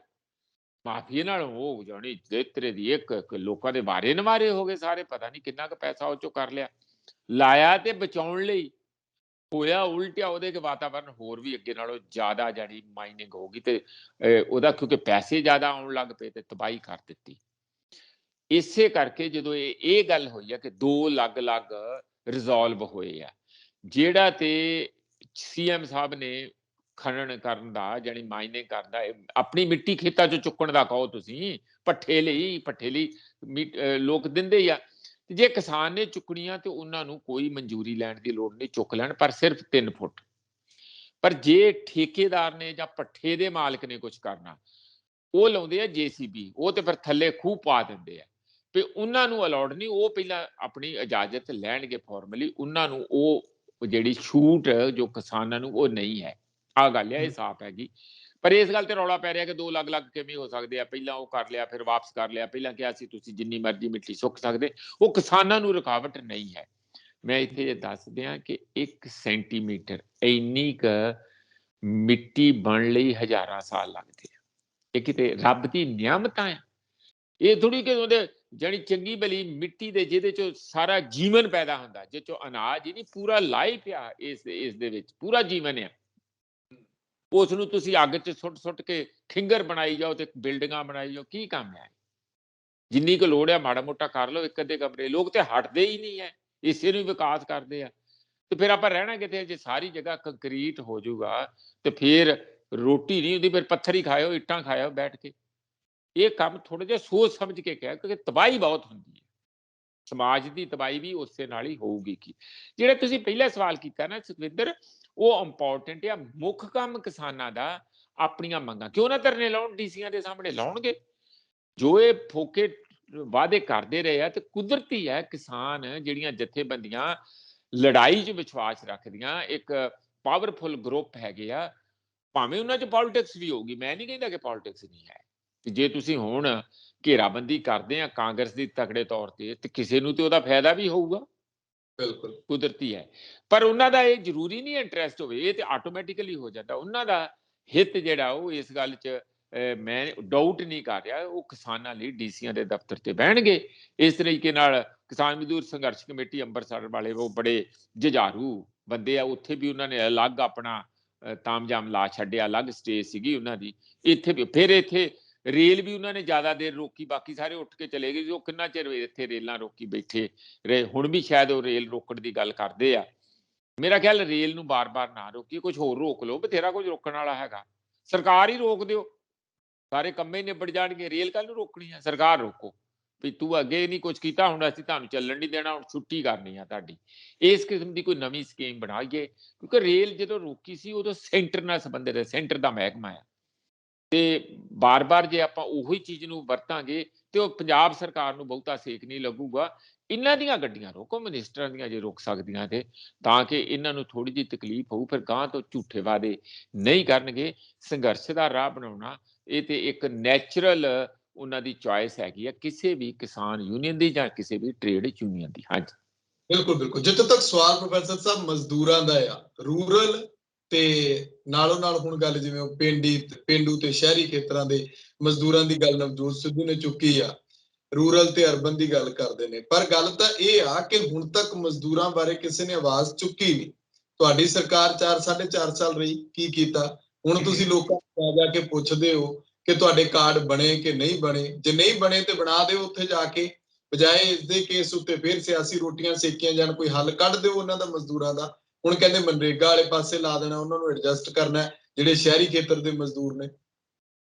ਦੇਖੋ ਪੈਚ ਵਰਕ ਨਾਲ ਕੁਛ ਨਹੀਂ ਹੋਣਾ। ਇੱਕ ਕਈ ਵਾਰੀ ਨਾ ਕੱਪੜਾ ਐਡਾ ਬੋਦਾ ਹੋ ਜਾਂਦਾ, ਜੇ ਉਹਨੂੰ ਟੰਕਾ ਲਾਓ, ਜਿੱਥੋਂ ਟੰਕਾ ਲੱਗਦੇ ਉਹ ਨਾਲੋਂ ਹੋਰ ਫਟ ਜਾਂਦਾ। ਫਿਰ ਜਦੋਂ ਉੱਥੋਂ ਲਾਓ ਤੇ ਉੱਥੋਂ ਅੱਗੇ ਹੋਰ ਫਟ ਜਾਂਦਾ, ਉਹ ਕੱਪੜਾ ਸੁੱਟਣਾ ਪੈਂਦਾ। ਸਾਡੇ ਚੱਲ ਰਿਹਾ ਅਜੇ ਪੈਚ ਵਰਕ। ਹੁਣ ਪੈਚ ਵਰਕ ਤੇ ਤਾਂ ਹੀ ਕੰਮ ਦਊਗਾ ਜੇ ਥੱਲੇ ਵਾਲਾ ਮਾਲ ਠੀਕ ਹੈ। ਤੇ ਹੁਣ ਜੀ ਮਨਰੇਗਾ ਦੀਆਂ ਦਿਹਾੜੀ 100 ਤੋਂ 150 ਕਰ ਦੋ, ਫਿਰ ਕੀ ਹੋ ਜਾਊਗਾ? ਜਦ ਨੂੰ ਮਹਿੰਗਾਈ ਉਹ ਚੜੀ ਹੁੰਦੀ ਸਮਾਨ ਤੱਕ, ਉਹ 150 ਦਾ ਕਿ 200 ਦਿਨ ਵੀ ਨਹੀਂ ਕੀਤੇ ਆ। ਇਹ ਹੈਗੇ ਆ ਛੋਟੇ ਪੈਚ ਵਰਕ। ਤੁਸੀਂ ਇੱਕ ਕੰਪਰੀਹੈਂਸਿਵ ਇੱਕ ਪੂਰੇ ਦਾ ਪੂਰਾ ਮਾਡਲ ਤਿਆਰ ਕਰੋ ਕਿ ਇੰਨੇ ਸਾਡੇ ਪੇਂਡੂ ਬੰਦੇ ਆ, ਇੰਨੇ ਉਹਨਾਂ ਚੋਂ ਕਾਰੀਗਰ ਆ, ਇੰਨੀ ਅਨਆਰਗੇਨਾਈਜ਼ ਲੇਬਰ ਆ, ਇੰਨੇ ਕਿਸਾਨ ਛੋਟੇ ਆ, ਇੰਨੇ ਵੱਡੇ ਆ, ਇੰਨੇ ਸਾਡੇ ਕੋਲੋਂ ਹੋਰ ਕਿਸਮ ਦੇ ਮਨਰੇਗਾ ਦਲਿਤ ਭਾਈਚਾਰਾ, ਇੰਨਿਆਂ ਕੋ ਘਰ ਨਹੀਂ ਹੈ। ਉਹ ਇੱਕ ਕੰਪਰੀਹੈਂਸਿਵ ਰੂਰਲ ਪੂਰਾ ਤੈਅਸ਼ੁਦਾ ਇੱਕ ਨਕਸ਼ਾ ਬਣ ਜੇ ਤੁਹਾਡੇ ਕੋਲ ਕਿ ਇਸ ਨੂੰ ਇਸ ਤਰੀਕੇ ਨਾਲ ਅਸੀਂ ਸਿਰੇ ਲਾ, ਉਹਨਾਂ ਦੀਆਂ ਕੀ ਕਮੀਆਂ, ਕੀ ਕਮਜ਼ੋਰੀਆਂ, ਤੇ ਉਹ ਸਾਰਿਆਂ ਨੂੰ ਕਰਕੇ ਗੱਡੀ ਜਿਹੜੀ ਲੀਹ ਤੋਂ ਉਤਰੀ ਉਹਨੂੰ ਲੀਹ ਤੇ ਕਿਵੇਂ ਪਾਉਣਾ, ਉਹ ਪੂਰੀ ਇੱਕ ਪੂਰਾ ਮਾਡਲ ਹੋਣਾ ਚਾਹੀਦਾ ਪੂਰਾ। ਇਹ ਨਹੀਂ ਵੀ ਜਿੱਥੇ ਕਿ ਜੇ ਕੋਈ ਰੋਂਦਾ ਉਹਨੂੰ ਥੋੜਾ ਜਿਹਾ ਕੋਈ ਚੂਪਾ ਦੇ ਦਿੱਤਾ ਜਾਂ ਥੋੜਾ ਜਿਹਾ ਉਹਨੂੰ ਲੋਲੀਪੌਪ ਦੇ ਦਿੱਤਾ ਤੇ ਉਹ ਚੁੱਪ ਕਰ ਜੇ, ਤੇ ਦੂਜੇ ਪਾਸੇ ਫੇਰ ਦੋ ਹੋਰ ਰੋਣ ਲੱਗ ਪੈਣ, ਫਿਰ ਉਹਨਾਂ ਨੂੰ ਦੋ, ਫਿਰ ਤੇ ਆਹੀ ਕੰਮ ਕਰੀ ਜਾਣਗੇ, ਰੋਈ ਜਾਓ ਤੇ ਚੁੱਪੇ ਦਈ ਜਾਓ, ਕੁਛ ਨਹੀਂ। ਉਹਦੇ ਨਾਲ ਗੱਲ ਸਿਰੇ ਲੱਗਦੀ ਨਹੀਂ ਹੈਗੀ। ਇਸ ਤਰ੍ਹਾਂ ਹੀ ਅਰਬਨ ਪਾਲਿਸੀ ਹੈਗੀ, ਅਰਬਨ ਪਲੈਨਿੰਗ ਤੋਂ ਲੈ ਕੇ urban industry, pollution free industry, skill development, ਸਾਰਾ ਕੁਝ ਉਹਦੀ ਇੱਕ ਬਕਾਇਦਾ ਮਾਡਲ ਹੋਵੇ। ਸਾਡੀ ਕਿੰਨੀ ਬੇਰੁਜ਼ਗਾਰੀ ਆ, ਕਿੱਥੋਂ ਅਸੀਂ ਪੜਾਉਣਾ, ਕੀ ਸਾਡੀ ਜ਼ਰੂਰਤ ਹੈਗੀ, ਉਸ ਦੇ ਨਾਲ ਲਿੰਕੇਜ, ਫਾਰਵਰਡ ਬੈਕਵਰਡ ਲਿੰਕੇਜ ਕੀਤੇ ਜਾਣ। ਇਸ ਤਰ੍ਹਾਂ ਪ੍ਰੋਡਕਸ਼ਨ ਦੀ ਵੈਲਿਊ ਐਡੀਸ਼ਨ ਜਿਹੜੀ ਨਵਜੋਤ ਸਿੱਧੂ ਕਹਿੰਦੇ। ਹੁਣ ਨਵਜੋਤ ਸਿੱਧੂ ਜਿਹੜਾ, ਜਿਸ ਤਰ੍ਹਾਂ ਤੁਸੀਂ ਕਿਹਾ ਕਿ ਉਹ ਮਜ਼ਦੂਰਾਂ ਕੋ ਗਏ, ਹਾਂ ਪੱਲੇਦਾਰਾਂ ਕੋਲ ਵੀ ਗਏ, ਮਜ਼ਦੂਰਾਂ ਕੋ ਵੀ ਗਏ। ਮੇਰੇ ਨਾਲ ਵੀ ਜਦੋਂ ਇਨਫਾਰਮਲ ਗੱਲ ਹੋ ਰਹੀ ਸੀ ਉਧਰ, ਜਿੱਦਣ ਅਸੀਂ ਪ੍ਰੋਗਰਾਮ ਕੀਤਾ, ਤੇ ਉਹ ਇਹ ਗੱਲ ਚਰਚਾ ਕਰ ਰਹੇ ਸੀਗੇ ਕਿ ਮਜ਼ਦੂਰਾਂ ਦੀ ਕੋਈ ਨਹੀਂ ਸੁਣਦਾ, ਦਲਿਤ ਸਮੁਦਾਇ ਦੀ ਵੀ ਬਹੁਤ ਮੁਸ਼ਕਲਾਂ ਆ, ਇਹਦੇ ਤੇ ਕੁਛ ਨਾ ਕੁਛ ਹੋਣਾ ਚਾਹੀਦਾ। ਖਾਸ ਕਰ ਜਿਹੜੀ ਅਨਆਰਗੇਨਾਈਜ਼ ਲੇਬਰ ਆ, ਉਹ ਬਹੁਤ ਵੱਡੀ ਗਿਣਤੀ ਆ, ਉਹਨਾਂ ਦੀ ਕੋਈ ਕਿਸਮ ਦੀ ਸੋਸ਼ਲ ਸਿਕਿਉਰਿਟੀ ਵੀ ਨਹੀਂ। ਉਹਨਾਂ ਦੀਆਂ ਜਿਹੜੀਆਂ ਤਨਖਾਹ ਉਜਰਤ ਤਨਖਾਹਾਂ ਨਹੀਂ, ਉਜਰਤ ਆ, ਉਸ ਨੂੰ ਮਹਿੰਗਾਈ ਦੇ ਨਾਲ ਆਟੋਮੈਟਿਕਲੀ ਡੀਫਲੇਟ ਹੋਣਾ ਚਾਹੀਦਾ। ਮੈਂ ਕਿਹਾ ਭਾਊ ਉਹ ਹੈ ਲੇਬਰ ਡਿਪਾਰਟਮੈਂਟ ਕਰਦਾ, ਲੇਬਰ ਡਿਪਾਰਟਮੈਂਟ ਹਰ 3 ਮਹੀਨਿਆਂ ਬਾਅਦ ਮਹਿੰਗਾਈ ਨੂੰ ਨਿਊਟਰਲਾਈਜ਼ ਕਰਕੇ, ਡਿਫਲੇਟ ਕਰਕੇ ਕਰਦਾ। ਔਰ ਪਿਛਲੀ ਵਾਰੀ ਤੇ ਉਹਨਾਂ ਨੇ ਇਹੋ ਜਿਹੀ ਜਿਹੜੀ ਲਿਸਟ ਕੱਢੀ ਸੀਗੀ ਕਿ ਹੁਣ ਡੀਸੀ ਰੇਟ ਆ ਹੋਣਗੇ, ਹੁਣ ਮਿਨੀਮਮ ਵੇਜ, ਨਿਊਨਤਮ ਵੇਜ ਆ ਹੋਊਗੀ ਉਜਰਤ, ਉਸ ਦਾ ਸੁਖਵਿੰਦਰ ਵਾਪਸ ਲੈ ਲਿਆ। ਕੋਈ ਨਹੀਂ ਪੁੱਛਣਾ ਚਾਹੁੰਦਾ, ਕੋਈ ਸਰਕਾਰ ਹੋਵੇ, ਗਰੀਬ ਦਾ ਕੌਣ ਪੁੱਛਦਾ। ਤੇ ਇਹ ਜਿਹੜੇ ਸਾਡੇ ਨਵੇਂ ਨਾਇਕ ਹੈਗੇ ਆ, ਫਿਲਮ ਵਾਲੇ ਨਹੀਂ, ਉਹ ਨਹੀਂ, ਜਿਹੜੀ ਨਾਇਕ ਫਿਲਮ ਬਣੀ ਸੀ, ਪਰ ਉਸ ਕਿਸਮ ਦੀ ਅੰਦਾਜ਼ ਹੀ ਹੈਗਾ ਵੈਸੇ ਨਵਜੋਤ ਸਿੰਘ ਸਿੱਧੂ ਦਾ। ਉਹ ਜਗ੍ਹਾ ਜਗ੍ਹਾ ਜਾ ਕੇ ਇੱਕ ਲੋਕਾਂ ਨੂੰ ਭਰੋਸਾ ਦਿਵਾਉਣ ਦੀ ਤੇ ਕੋਸ਼ਿਸ਼ ਕਰ ਰਹੇ ਆ मॉडल की आ, कहते कोई मेरे को 13 पॉइंट आ, 13 पॉइंट मेरा ख्याल है कि जो चंगे होण वो कह रहे सी 13 13 13 ਤੇ ਜੇ ਉਹ ਕਿਤੇ 13 ਛੁਰਲੀਆਂ ਨਾ ਹੋ ਜਾਣ ਜਿਸ ਤਰ੍ਹਾਂ ਪਹਿਲਾਂ ਹੋ ਗਈਆਂ 129 ਪੇਜ ਦਾ ਸੀਗਾ ਪਹਿਲਾਂ ਤੇ ਹੁਣ ਇਹ 13 ਪੁਆਇੰਟ ਆ ਉਹ ਸੋਚ ਸਮਝ ਕੇ ਇੱਕ ਕੰਪਰੀਹੈਂਸਿਵ ਪੂਰਾ ਮਾਡਲ ਪੰਜਾਬ ਮਾਡਲ ਲੈ ਕੇ ਆਉਣ ਉਹਦੇ ਚੋਂ ਲੋਕ ਅੰਦਾਜ਼ਾ ਸਾਇੰਟਿਸਟ ਸਾਡੇ ਸਾਰੇ ਇਕਨੋਮਿਸਟ ਸੋਸ਼ੀਓਲੋਜਿਸਟ ਸਾਰਾ ਦੇਖ ਲੈਣਗੇ ਐਂਥਰੋਪੋਲੋਜਿਸਟ ਕਿ ਐਗਰੀਕਲਚਰ ਯੂਨੀਵਰਸਿਟੀ ਹੈਗੀ ਆ ਸਾਡੇ ਕੋਲ ਹੋਰ ਡਿਪਾਰਟਮੈਂਟ ਹੈਗੇ ਆ ਕਿ ਇਹਦੇ ਚੋਂ ਕਿੰਨਾ ਸਾਨੂੰ ਡਿਲੀਵਰ ਕਰੂਗਾ ਕਿੰਨਾ ਕਿਸ ਨੂੰ ਰਿਵਾਈਜ਼ ਕਰਨਾ ਪਊਗਾ ਉਂਝ ਇਹ ਜ਼ਰੂਰ ਹੈਗੀ ਹੈ ਕਿ ਜੇ ਸਹੀ ਗਾਈਡੈਂਸ ਮਿਲ ਜੇ ਜੇ ਸਹੀ ਲੀਡਰਸ਼ਿਪ ਮਿਲ ਜੇ ਤਾਂ ਸਾਡੇ ਪੰਜਾਬ ਦੇ ਕੁਝ ਨਹੀਂ ਵਿਗੜਿਆ ਇਸ ਨੂੰ 1 ਸਾਲ ਦੇ ਅੰਦਰ ਪੈਰਾਂ ਤੇ ਖੜਾ ਕੀਤਾ ਜਾ ਸਕਦਾ ਜੀ ਜੀ ਜੀ ਉਧਰ ਦੂਜੇ ਪਾਸੇ ਜਿਹੜੀ ਡੀਜੀਪੀ ਸਾਹਿਬ ਦੀ ਚਟੋਪਾਧਿਆਏ ਸਾਹਿਬ ਦੀ ਨਿਯੁਕਤੀ ਕੀਤੀ ਹੈ ਉਹਨੂੰ ਲੈ ਕੇ ਅਕਾਲੀਆਂ ਦੇ ਵਿੱਚ ਕਾਫੀ ਰੌਲਾ ਰੱਪਾ ਪਿਆ ਹੋਇਆ ਉਹ ਕਹਿੰਦੇ ਕਿ ਇਹ ਜਿਹੜਾ ਇਕਬਾਲਪ੍ਰੀਤ ਸਿੰਘ ਸੋਹਤਾ ਨੂੰ ਹਟਾਣਾ ਉਹ ਐਸਸੀ ਸਮਾਜ ਦੇ ਉੱਤੇ ਇੱਕ ਵੱਡਾ ਕਹਿੰਦੇ ਹਮਲੇ ਦੇ ਤੌਰ ਦੇ ਉੱਤੇ ਲਿਆ ਜਾ ਰਿਹਾ ਕਿ ਇਸ ਤਰ੍ਹਾਂ ਨਹੀਂ ਸੀ ਕਰਨਾ ਚਾਹੀਦਾ ਪਰ ਨਾਲੋਂ ਨਾਲ ਇਹ ਵੀ ਜਿਹੜੇ ਸੁਣ ਰਿਹਾ ਸੀ ਮੈਂ ਚੰਨੀ ਸਾਹਿਬ ਨੂੰ ਉਹ ਕਹਿ ਰਹੇ ਸੀ ਕਿ ਜਿਹੜਾ ਬਸਪਾ ਆ ਉਹ ਤਾਂ ਕਹਿੰਦੇ ਅਕਾਲੀ ਦਲ ਅੱਗੇ ਵੇਚ ਦਿੱਤੀ ਇਹਨਾਂ ਨੇ ਮਾਇਆਵਤੀ ਹੁਣਾਂ ਨੇ ਤੇ ਇਹ ਤਾਂ ਕਹਿੰਦੇ ਪਿੱਠ 'ਚ ਛੁਰਾ ਮਾਰਤਾ ਦਲਿਤ ਭਾਈਚਾਰੇ ਦੇ ਇਸ ਤਰ੍ਹਾਂ ਇੱਕ ਦੂਜੇ ਤੇ ਇਲਜ਼ਾਮ ਤਰਾਸ਼ੀਆਂ ਚੱਲ ਰਹੀਆਂ ਪਰ ਸ਼ਾਇਦ ਚਟੋਪਾਧਿਆਏ ਸਾਹਿਬ ਆਪਣੇ ਕੰਮ ਦੇ ਵਿੱਚ ਜੁਟ ਗਏ ਨੇ ਮੈਨੂੰ ਇਹ ਤੇ ਨਹੀਂ ਪਤਾ ਕੰਮ ਹੁੰਦਾ ਕਿ ਨਹੀਂ ਹੁੰਦਾ ਰਾਜਨੀਤੀ ਤੇ ਪੂਰੀ ਹੋ ਰਹੀ ਹੈ ਲੋਕਾਂ ਦੀਆਂ ਤਕਲੀਫਾਂ ਤੇ ਲੋਕਾਂ ਦੀਆਂ ਉਮੀਦਾਂ ਤੇ ਪੂਰੀ ਰਾਜਨੀਤੀ ਪੂਰੀ ਮਾਰਕੀਟ ਭਖੀ ਹੋਈ ਹੈ ਇਸ ਵੇਲੇ ਹੁਣ ਅਸਥਾਨਾ ਸਾਹਿਬ ਛੁੱਟੀ ਕਿਤੇ ਚਲੇ ਗਏ ਉਹ ਇੱਕ ਚਿੱਠੀ ਜਿਹੜੀ ਲੀਕ ਹੋਈ ਆਪਾਂ ਨੂੰ ਸਾਰਿਆਂ ਨੂੰ ਪਤਾ ਆਪਾਂ ਕੀਤੀ ਸੀ ਗੱਲ ਉਹਦੇ ਚ ਉਹਨਾਂ ਨੇ ਜਿਹੜੇ ਐਲੀਗੇਸ਼ਨ ਲਾਏ ਆ ਕਿ ਸਰਕਾਰ ਦਬਾਅ ਪਾ ਕੇ ਸਾਡੇ ਤੋਂ ਕੁਝ ਕਰਵਾਉਣਾ ਚਾਹੁੰਦੀ ਹੈ ਜਿਹੜਾ ਸਾਨੂੰ ਬਣਦਾ ਨਹੀਂ ਹੈਗਾ ਜਾਨੀ ਐਕਸ਼ਨ ਕਰਵਾਉਣਾ ਵਿਰੋਧੀਆਂ ਤੇ ਰਾਜਨੀਤਿਕ ਲਾਹਾ ਲੈਣਾ ਕਿਸੇ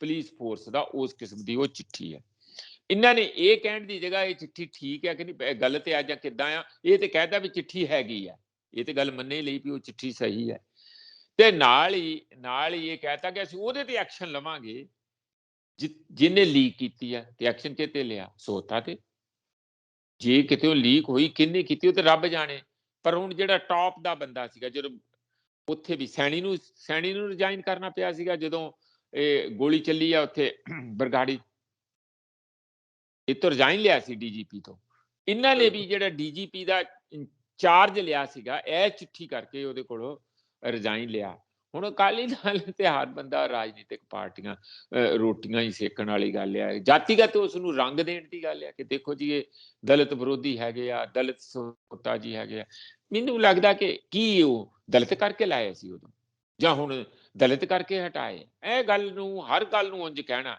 ਮੈਂ ਸਗੋਂ ਇਹ ਗੱਲ ਤੇ ਮੰਨਦਾ ਕਿ ਦਲਿਤ ਕਰਕੇ ਲਾਏ ਹੋਣਗੇ ਤੇ ਮੰਨਦੇ ਜੇ ਚੀਫ ਮਿਨਿਸਟਰ ਹੈਗੇ ਆ ਇੱਕ ਸਮੁਦਾਇ ਚ ਤੇ ਉਹਨਾਂ ਨੇ ਕਿਹਾ ਹੋਣਾ ਕਿ ਇੱਥੇ ਵੀ ਜਿਹੜੀ ਆ ਫੋਰਸ ਸਾਡੇ ਮਤਲਬ ਦੀ ਜਾਂ ਉਹਨਾਂ ਲੋਕਾਂ ਨੂੰ ਥੋੜਾ ਸਸ਼ਕਤ ਲੱਗੇ ਕਿ ਹਾਂ ਉਹਨਾਂ ਦੇ ਬੰਦੇ ਵੀ ਉੱਪਰ ਆ ਇਹੋ ਜਿਹੀ ਕੰਸੀਡਰੇਸ਼ਨ ਕਈ ਵਾਰੀ ਹੁੰਦੀ ਹੈ ਪਰ ਇਹ ਕਹਿਣਾ ਕਿ ਲਾਏ ਇਸ ਕਰਕੇ ਆ ਕਿਉਂਕਿ ਉਹ ਨਹੀਂ ਇਹ ਕੋਈ ਗੱਲ ਬਣੀ ਨਹੀਂ ਹੈਗੀ ਉਹ ਲਾਏ ਇਸ ਕਰਕੇ ਅਸਥਾਨਾਂ ਵਾਲੀ ਚਿੱਠੀ ਲੀਕ ਕਿਵੇਂ ਹੋਈ ਦੂਸਰਾ ਕਿਉਂ ਲਾਏ ਆ ਕਿਉਂਕਿ ਬਾਰ-ਬਾਰ ਨਵਜੋਤ ਸਿੰਘ ਸਿੱਧੂ ਇਹ ਕਹਿੰਦੇ ਸੀ ਕਿ ਇਹਨਾਂ ਕੋਲੋਂ ਡਿਲੀਵਰ ਨਹੀਂ ਹੋਣਾ ਬੰਦਾ ਇਹੋ ਜਿਹਾ ਚਾਹੀਦਾ ਜਿਹੜਾ ਧੜੱਲੇ ਨਾਲ ਕੰਮ ਕਰੇ ਕੀ ਉਹ ਰਾਜਨੀਤਿਕ ਪਾਰਟੀਆਂ ਬਾਂਹ ਮਰੋੜ ਕੇ ਕੁਝ ਕਰਾਉਣਾ ਚਾਹੁੰਦੇ ਜ਼ਬਰਦਸਤੀ ਵਿਰੋਧੀਆਂ ਤੇ ਜਾਂ ਉਹ ਵਾਕਿਆ ਹੈ ਪ੍ਰੋਪਰ ਇਨਵੈਸਟੀਗੇਸ਼ਨ ਸਾਰੀ ਜੋ ਹੋਈ ਆ ਉਹਦੇ ਤੇ ਕੋਈ ਐਕਸ਼ਨ ਲੈਣਾ ਚਾਹੁੰਦੇ ਆ ਇਹ ਤੇ ਹੁਣ ਅੰਦਰੂਨੀ ਗੱਲਾਂ ਦਾ ਸਾਨੂੰ ਨਹੀਂ ਪਤਾ ਪਰ ਜੋ ਬਾਹਰੋਂ ਦੇਖ ਰਿਹਾ ਆ ਉਹ ਇਹੀ ਹੈਗਾ ਕਿ ਚਟੋਪਾਧਿਆਏ ਦੇ ਆਉਣ ਦੇ ਨਾਲ ਸ਼ਾਇਦ ਕੁਛ ਨਾ ਕੁਛ ਨਵੇਂ ਤੁਹਾਨੂੰ ਐਕਸ਼ਨ ਪਾਰਟ ਜਿਹੜਾ ਅਜੇ ਤੱਕ ਨਹੀਂ ਹੋਇਆ ਉਹ ਦੇਖਣ ਨੂੰ ਮਿਲ ਸਕਦਾ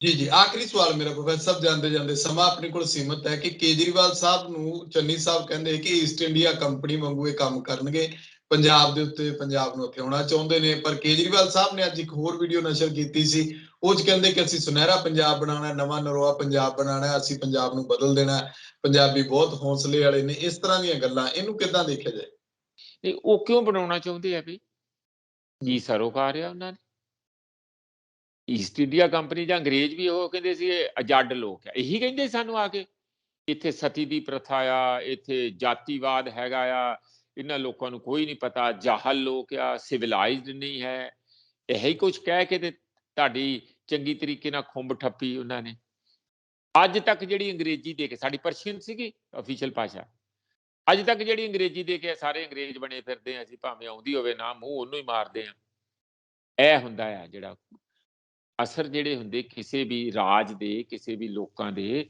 ਜਾਂ ਕਿਸੇ ਵੀ ਕਿਸਮ ਦੀ, ਜਦੋਂ ਤੁਹਾਡੇ ਮਾਈਂਡ ਨੂੰ, ਤੁਹਾਡੇ ਸੱਭਿਆਚਾਰ ਨੂੰ, ਤੁਹਾਡੀ ਸੋਚ ਨੂੰ ਕੋਲੋਨਾਈਜ਼ ਕੀਤਾ ਜਾਂਦਾ, ਉਸ ਕਿਸਮ ਨਾਲ ਅਸੀਂ ਪੁੱਛਦੇ ਹਾਂ ਕਿ ਆਪਣਾ ਦਿੱਲੀ ਦੀ ਪੋਲਿਊਸ਼ਨ ਤੇ ਰੁਕੀ ਨਹੀਂ ਹੈ ਕੇਜਰੀਵਾਲ ਤੋਂ। ਦਿੱਲੀ ਤੇ ਸਾਂਭਿਆ ਨਹੀਂ ਜਾਂਦਾ। ਜਦੋਂ ਕੋਵਿਡ ਦਾ ਟੈਸਟ ਪਿਆ ਵੱਡਾ, ਉਦੋਂ ਵੀ ਸਾਰਾ ਤਿਲ ਮਿਲਾ ਗਏ। ਕਿਹੜੀ ਨਵੀਂ ਵੱਡੇ ਵਿਕਾਸ ਦੀ ਗੱਲ ਕੀਤੀ ਹੈ ਦੱਸਣ, ਜਿਹਦੇ ਤੇ ਮਾਰਕਾ ਕਹਿਣ ਕਿ ਅਸੀਂ ਇੰਨੇ ਕਾਲਜ ਖੋਲਤੇ, ਇੰਨੀਆਂ ਯੂਨੀਵਰਸਿਟੀਆਂ ਖੋਲਤੀਆਂ। ਕਿੰਨੇ ਸਾਲ ਹੋ ਗਏ ਆ ਹੁਣ? 8 ਸਾਲ ਹੋ ਗਏ ਆ। ਥੋੜਾ ਟਾਈਮ ਤੇ ਨਹੀਂ ਨਾ, ਤੀਜੀ ਵਾਰ ਸਰਕਾਰ ਬਣਾਈ ਹੈ। ਇਹ ਦੱਸਣ ਨਾ ਕਿ ਦਿੱਲੀ ਦੇ ਵਿਕਾਸ ਵਿੱਚ ਨਵੀਂ ਚੀਜ਼ ਕਿਹੜੀ ਕੀਤੀ, ਸਵਾਏ ਕਿ 50 ਕਰੋੜ ਰੁਪਏ ਹਰ ਮਹੀਨੇ ਆਪਣੀ ਐਡਵਰਟਾਈਜ਼ਮੈਂਟ ਤੇ ਖਰਚਾ ਕਰ ਦਿੰਦੇ ਕੇਜਰੀਵਾਲ ਜੀ। ਜੇ ਕੰਮ ਹੀ ਹੋ ਰਿਹਾ ਤੇ ਫਿਰ ਐਡਵਰਟਾਈਜ਼ਮੈਂਟ ਤੇ ਖਰਚਾ ਕਰਨ ਦੀ ਕੀ ਲੋੜ ਆ? ਇਹ ਜਿਹੜਾ ਤਰੀਕਾ ਨਾ ਕੰਮ ਕਰਨ ਦਾ, ਸਾਰੀਆਂ ਪਾਰਟੀਆਂ ਇੱਥੇ ਆਉਣ। ਮੈਂ ਤਾਂ ਕਹਿੰਦਾ TMC ਵੀ ਆਏ, ਸਪਾ ਵੀ ਆਏ, BSP ਤੇ ਪਹਿਲਾਂ ਹੀ ਹੈਗੀ ਆ, ਉਹਦਾ ਵੈਸੇ ਧੁਰਾ ਤੇ ਚਲੋ ਮਾਇਆਵਤੀ ਹੈ, ਪਰ ਇੱਥੇ ਹੈਗੀ। ਸਾਨੂੰ ਕੋਈ ਤਕਲੀਫ ਨਹੀਂ ਹੈ, ਪਰ ਜੇ ਮਾਇਆਵਤੀ ਰੋਜ਼ ਹੀ ਤੇ ਆਪਣੇ ਟਿੰਡ ਫੌੜੀ ਲੈ ਕੇ ਚੱਲੀ ਰਵੇ ਤੇ ਇੱਥੇ ਦਿਆਂ ਨੂੰ ਪੁੱਛੇ ਕੁਛ ਨਾ, ਫਿਰ ਤੁਹਾਨੂੰ ਚੰਗਾ ਲੱਗੂਗਾ? ਤੁਹਾਨੂੰ ਕੀ ਲੱਗੂਗਾ? ਇਹੋ ਲੱਗੂਗਾ ਕਿ ਕਿਸੇ ਮਤਲਬ ਲਈ ਆਈ ਹੈ, ਪੈਸੇ ਇਕੱਠੇ ਕਰਨ ਆਈ ਹੈ। ਲੋਕਾਂ ਨੂੰ ਲੱਗੂਗਾ ਵੀ ਕਦੀ ਤੁਸੀਂ ਜਲੰਧਰ ਮੀਟਿੰਗਾਂ ਕਰਦੇ ਆ ਇੰਡਸਟਰੀਅਲਿਸਟਾਂ ਨਾਲ ਜਾਂ ਕਾਰੋਬਾਰੀਆਂ ਨਾਲ, ਕਦੀ ਲੁਧਿਆਣੇ ਦੇ ਕਾਰੋਬਾਰੀਆਂ ਨਾਲ ਮੀਟਿੰਗ ਕਰਦੇ, ਕਦੀ ਅੰਮ੍ਰਿਤਸਰ ਦੇ ਨਾਲ ਕਰਦੇ, ਕਦੀ ਕੁਛ ਕਰਦੇ। ਕੇਜਰੀਵਾਲ ਕਿਹੜੀ ਚੀਜ਼ ਹੈ ਜਿਹੜੀ ਐਡੀ ਉਹਦੇ ਕੋਲ ਜਾਦੂ ਦੀ ਛੜੀ ਆ, ਪੰਜਾਬ ਨੂੰ ਰਾਤੋਂ ਰਾਤ ਬਦਲ ਕੇ ਰੱਖ ਦੂ? ਬਈ ਤੈਨੂੰ ਪੰਜਾਬ ਦਾ ਦਰਦ ਕਿਉਂ ਹੋ ਰਿਹਾ? ਮੈਂ ਪੁੱਛਣਾ ਚਾਹੁੰਦਾ, ਮੈਂ ਸੁਖਵਿੰਦਰ, ਕੇਜਰੀਵਾਲ ਦਾ ਦਰਦ ਪੰਜਾਬ ਬਾਰੇ ਕਿੱਥੋਂ? ਇੱਥੇ ਕਿਸੇ ਦਾ ਵੀ ਮੈਂ ਹੋਰ ਪੰਜਾਬੀ ਦਾ ਸਮਝ ਸਕਦਾ ਇੱਥੇ ਰਹਿੰਦੇ ਦਾ, ਉਹਨੂੰ ਦਰਦ ਕਿੱਥੋਂ ਉੱਠਿਆ? ਬਈ ਇਹ ਐਵੇਂ ਸਵਾਏ ਰਾਜਨੀਤੀ, ਸਵਾਏ ਸੱਤਾ ਹੱਥ ਆਉਣ ਤੋਂ ਇਲਾਵਾ ਹੋਰ ਕੋਈ ਨਹੀਂ ਹੈ। ਸਭ ਚਾਲਾਂ ਹੈਗੀਆਂ, ਆਹ ਗਰੰਟੀ, ਉਹ ਗਰੰਟੀ, ਆਹ ਗਰੰਟੀ, ਕੁਛ ਨਹੀਂ। ਕੋਈ ਵਾਅਦੇ ਕਰਦਾ, ਕੋਈ ਗਰੰਟੀਆਂ ਦਿੰਦਾ। ਇਹ ਐਤਕੀ ਗਰੰਟੀ ਬਾਬਾ ਬਣਿਆ ਹੋਇਆ। ਇਹ ਮੈਨੂੰ ਜਿਹੜੀ ਮੇਰਾ ਕ੍ਰਿਟਿਸਿਜ਼ਮ ਉਹ ਇਹ ਨਹੀਂ ਹੈ ਕਿ ਕੇਜਰੀਵਾਲ ਕੋਈ ਮੇਰੀ ਨਿੱਜੀ ਉਹਦੇ ਨਾਲ ਦੁਸ਼ਮਣੀ ਹੈ। ਤੁਸੀਂ ਪੰਜਾਬੀਆਂ ਨੂੰ ਅੱਗੇ ਲਾ ਕਿਉਂ ਨਹੀਂ ਆਉਣ ਦਿੰਦੇ? ਤੁਸੀਂ ਪੰਜਾਬ ਦੀ ਪਾਰਟੀ ਆਪ ਦੀ ਮਜ਼ਬੂਤ ਕਿਉਂ ਨਹੀਂ ਹੋਣ ਦਿੰਦੇ? ਇੱਥੇ ਕਿਉਂ ਨਹੀਂ ਤੁਸੀਂ ਅੱਜ ਉਹਨਾਂ ਨੂੰ ਸਾਲ ਪਹਿਲਾਂ ਕਿਹਾ ਕਿ ਆਪਣਾ ਚਿਹਰਾ ਲੱਭੋ ਬਈ, ਅਸੀਂ ਤੁਹਾਨੂੰ ਚੀਫ ਮਿਨਿਸਟਰ ਆਪ ਹੀ ਆ ਕੇ ਹਰ ਤੀਏ ਦਿਨ ਆ ਕੇ ਇੱਥੇ ਆਣ ਵੜਦਾ। ਕੀ ਲੈਣ ਆਉਂਦੇ ਆ? ਸਾਡੇ ਬੰਦੇ ਕਿੱਥੇ ਗਏ?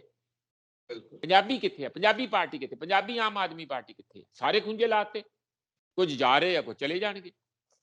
ਸਾਡਾ ਜੋ ਚੰਨੀ ਉਹ ਕਹਿ ਰਿਹਾ, ਉਹਦਾ ਮਤਲਬ ਇਹੀ ਕਹਿਣ ਦਾ ਕਿ ਇਹ ਬਾਹਰੋਂ ਬੰਦੇ ਆ ਰਹੇ ਆ, ਇੱਥੇ ਆ ਕੇ ਕਬਜ਼ਾ ਕਰਨਾ ਚਾਹੁੰਦੇ ਆ। ਉਹਨੇ ਕਿਹਾ ਸੀਗਾ ਕਾਲੇ ਅੰਗਰੇਜ਼, ਇਹ ਕਿਹਾ ਕਿੰਨਾ ਰੌਲਾ ਪਾਇਆ, ਉਹ ਮੈਨੂੰ ਕਾਲਾ ਕਹਿਤਾ, ਮੈਂ ਕਾਲਾ ਹੀ ਚੰਗਾ, ਮੈਂ ਤੇ ਮਿਹਨਤ ਕਰਦਾ, ਮੈਂ ਤੇ ਸੜਕਾਂ ਤੇ ਤੁਰੇ ਫਿਰਦਾ, ਇਸ ਕਰਕੇ ਮੈਂ ਕਾਲਾ। ਇਹ ਬਹੁਤ ਤੇਜ਼ ਚੀਜ਼ ਹੈ ਕੇਜਰੀਵਾਲ, ਮੈਂ ਉਹਨੂੰ ਬਿਲਕੁਲ ਨੇੜਿਓਂ ਜਾਣਦਾ। ਜਾਣੀ ਕੀ ਕਹੀਏ ਕਿ ਛਲੇਡੇ ਵਾਂਗੂ, ਜਿਸ ਤਰ੍ਹਾਂ ਬਹੁਤ ਹੀ ਤੇਜ਼ ਕੋਈ ਚੀਜ਼ ਹੁੰਦੀ ਹੈ ਨਾ, ਉਸ ਕਿਸਮ ਦਾ ਇਹਨਾਂ ਦਾ। ਆਫਟਰ ਆਲ IIT ਪੜ੍ਹਿਆ, ਕੋਈ ਐਵੇਂ ਥੋੜੀ ਆ। ਹੁਣ ਇੰਨੇ ਚਿਰ ਦੀ ਪੋਲਿਟਿਕਸ ਹੋ ਗਈ ਤੇ ਉਹ ਮਤਲਬ ਜਿਹੜੀ ਸਾਡੇ ਮਨ ਚ ਹੁੰਦੀ ਹੈ ਨਾ, ਉਹਦੇ ਨੌਹਾਂ ਤੇ ਹੁੰਦੀ ਹੈ ਗਿਣੀ ਹੋਈ। ਉਸ ਗੱਲ ਤੋਂ ਡਰਦੇ ਵੀ ਆ ਚੰਨੀ ਜਾਂ ਹੋਰ ਇਹ ਸਾਰੇ ਬੰਦੇ ਵੀ ਜੇ ਇਹ ਇੱਥੇ ਆਣ ਵੜਿਆ ਤੇ ਸਾਡੀ ਗੁੱਡੀ ਕਮਾ ਦੂਗਾ। ਬਹੁਤ ਤੇਜ਼ ਆ ਤੇ ਆਪਣੀ ਇਹੋ ਜਿਹੀ ਪੋਲਿਟਿਕਸ ਚਲਾਊਗਾ ਕਿ ਫਿਰ ਸਾਡੇ ਜਿਹੜੇ ਮਾੜਾ ਮੋਟਾ ਸਾਨੂੰ ਆਕਸੀਜਨ ਮਿਲਦੀ ਆ ਉਹ ਵੀ ਸ਼ਾਇਦ ਬੰਦ ਨਾ ਹੋ ਜੇ। ਤੇ ਉਹ ਕੋਲੋਨਾਈਜ਼ ਕਰਨ ਦਾ ਉਹਨਾਂ ਦਾ ਮਤਲਬ ਇਹ ਹੈ ਕਿ ਬਾਹਰੋਂ ਆ ਕੇ ਈਸਟ ਇੰਡੀਆ ਕੰਪਨੀ ਤੱਕ ਕਬਜ਼ਾ, ਉਹਨਾਂ ਵਾਂਗੂ ਕਬਜ਼ਾ ਕਰਨਾ ਚਾਹੁੰਦੇ। ਕਿ ਕਹਿਣਾ ਉਹ ਚਾਹੁੰਦੇ ਕਿ ਇਹਦੇ ਹਿੱਤ ਇੱਥੇ ਪੰਜਾਬ 'ਚ ਕੀ ਆ, ਪੰਜਾਬੀਆਂ ਦੇ ਹਿੱਤ ਤੇ ਸਾਨੂੰ ਸਮਝ ਪੈਂਦੇ ਆ, ਉਹਨਾਂ ਨੂੰ ਇਹ ਉੱਠਣ ਨਹੀਂ ਦਿੰਦਾ। ਇਹ ਗੱਲ, ਇਹ ਸਵਾਲ ਉਹ ਖੜਾ ਕਰ ਰਹੇ। ਸ਼ੁਕਰੀਆ ਪ੍ਰੋਫੈਸਰ ਸਾਹਿਬ, ਧੰਨਵਾਦ ਤੁਹਾਡਾ। ਬਹੁਤ ਬਹੁਤ ਸ਼ੁਕਰੀਆ ਸੁਖਵਿੰਦਰ ਜੀ, ਤੁਹਾਡਾ, ਤੁਹਾਡੀ ਟੀਮ ਦਾ, ਸਾਡੇ ਸਰੋਤਿਆਂ ਦਾ ਬਹੁਤ ਬਹੁਤ ਧੰਨਵਾਦ। ਸੋ ਇਹ ਤਾਂ ਹੁਣ ਪੰਜਾਬ ਦੇ ਲੋਕ ਤੈਅ ਕਰਨਗੇ ਕਿ 2022 ਦੇ ਵਿੱਚ ਕੌਣ ਜਿਹੜਾ ਛਲੇਡਾ ਸਿਆਸਤ ਕਰ ਰਿਹਾ, 2022 ਦੇ ਲਈ ਕੌਣ ਪੰਜਾਬ ਦੀ ਕੁਰਸੀ ਨੂੰ ਉਠਾਉਣਾ ਚਾਹੁੰਦਾ ਤੇ ਕੌਣ ਲੋਕਾਂ ਦੇ ਪੱਖ ਵਿੱਚ ਹੈ। ਆਪਣੇ ਵਿਚਾਰ ਕਮੈਂਟ ਜ਼ਰੂਰ ਕਰਿਓ। ਤਖਤ ਪੰਜਾਬ ਨੂੰ ਸਬਸਕ੍ਰਾਈਬ ਕਰੋ। ਮੈਨੂੰ ਇਜਾਜ਼ਤ ਦਿਓ। ਧੰਨਵਾਦ।